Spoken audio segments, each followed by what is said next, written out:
Good evening, everyone, and welcome to the second week in the ELLC course, um, where we will be discussing types of verbs with examples and list. Uh, However, you can remember we've explained, we've highlighted the verbs, what are they, and today we are going to look at, a bit deep into the verbs and see uh, what is inside the action word.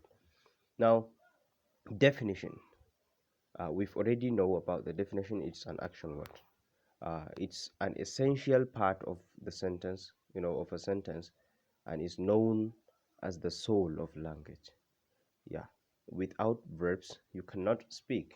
I think hardly anyone can speak without a verb. You must have a verb to communicate. Sometimes you may even use the only verb to mean a sentence, but I don't think you can use a noun to mean a sentence. Yeah, I can say, for instance, now go. I mean, I'm commanding someone to go. You see, so a verb is the soul of the language entirely. Um, it is an essential part of a sentence and is known as the soul of the language. For example, they study English grammar. Action. We celebrate Independence Day. Event. I sleep at night. State.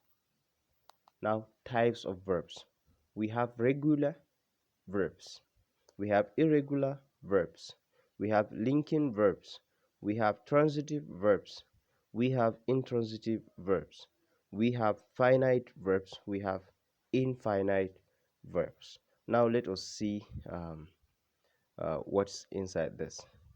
Regular verbs, a verb that has past, that is second form, and past participle, that is third form, is made by adding d or ed. This is called what? Regular verb. Some regular verb list is given below. Now let us consider this table. Work, worked, worked. You see, you have the past and the past participle. Tack, tacked, tacked. Clean, cleaned, cleaned.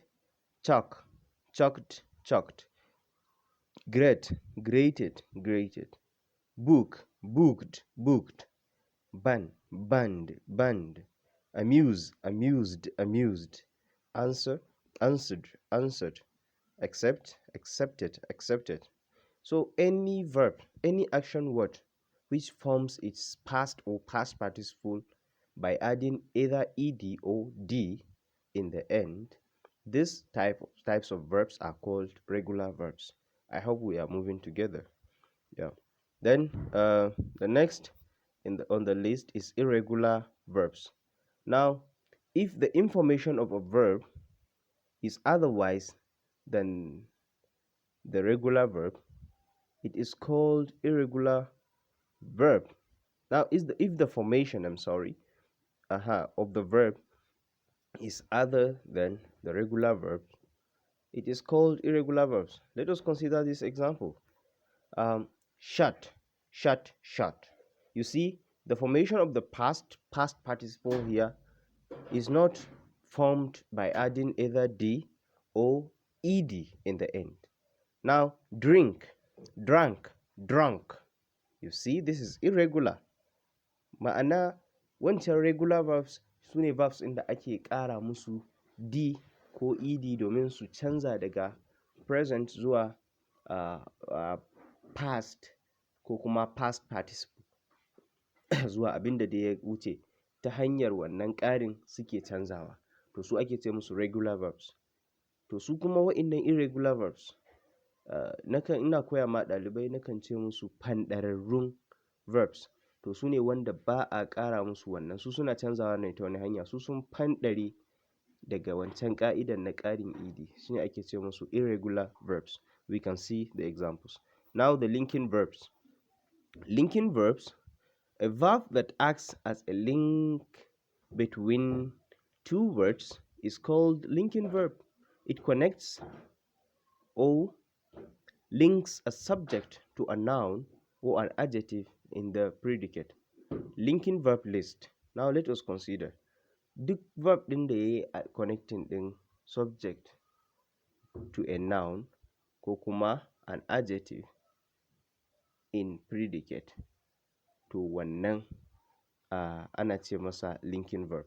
Mahaɗa kenan, verb ne da ya zama mahaɗa.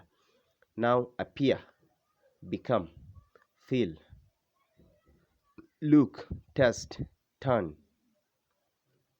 sound, seem, grow. All these are linking verbs. He remained silent. He remains silent. You see, the word remained now what? Linked between the subject and silent. That's the adjective there. Then the matches are full of sticks. The matches are full of stick. What links between the matches, the subject, and full of stick, the predicate there? What links between it is are. So in this case, we have a linking verb because there is a linking word between the subject and the predicate. Now, the room is very spacious. You see, is. The room is the subject. The predicate is the part of the sentence that, tells us about the action that has been done by the subject. Now, the link between the subject and the predicate is here in this sentence. Now, because we have this, we call it a linking verb.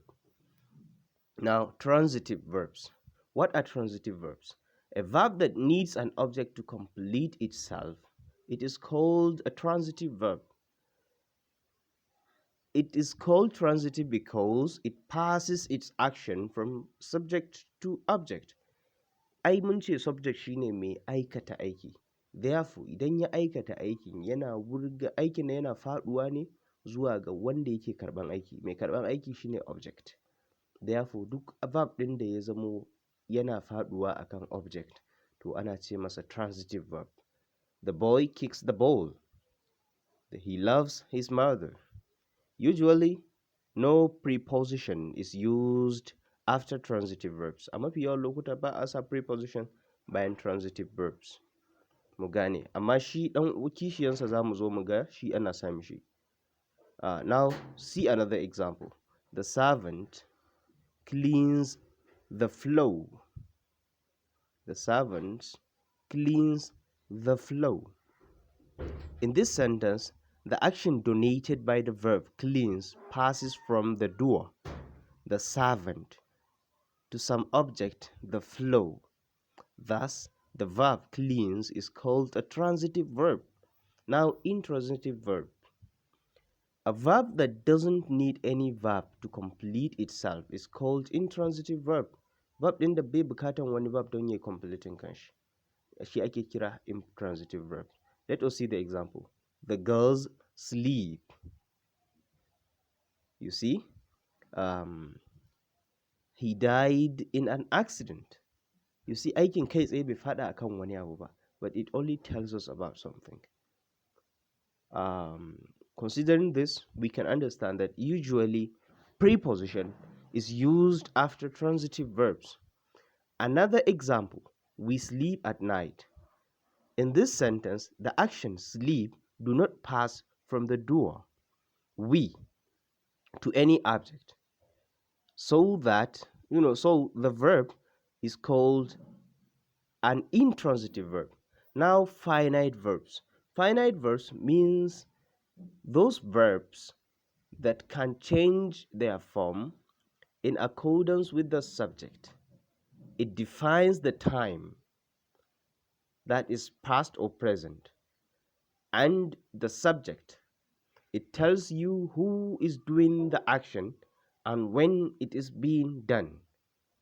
A verb, verb can tell you this. Now, for example, I eat rice. He eats rice. They eat rice. I am a student. He is a student.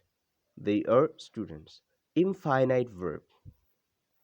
Now, an infinite verb is a verb which has to before it. That is what we call it infinitive. Infinitive verbs, not infinite. And it shows infinite action when it is used. Yana nuna wani action wanda bai da limit lokacin da aka yi aiki da shi. To see is to believe. To be weak is miserable. Functions of finite verb. If we look at the function that an infinite verb does in a sentence, we may consider to be both a noun and a verb. Now, the infinite verb, the infinitive, as noun and verb. Here is an example. I like to finish the work quickly. To finish is your infinitive. In this sentence, the phrase to finish does the following jobs. It is the object of the finite verb. Therefore, to finish is similar to a noun because being an object is a noun's job. The phrase to finish has its own object, work. To finish is a verb since verbs have objects. The adverb quickly modifies, that is, tells us something more about. To finish, since the phrase to finish is modifiable by an adverb, it must be a verb. Now, we can say that the infinitive, though born in the verb family, does not limit itself to being a verb. It often behaves like a noun when it goes around socializing in the word of sentences. Now, the infinitive as adjective or adverb. In some cases, it behaves even like an adjective, as in the following sentence. That was the game to watch. In this case, to watch tells us something more about the quality of the game, describing a noun in the work of an adjective. Sometimes it behaves like an adverb. Now, the sentence below illustrates this. Her voice is pleasant to hear. The phrase to hear tells us something about the quality of being pleasant.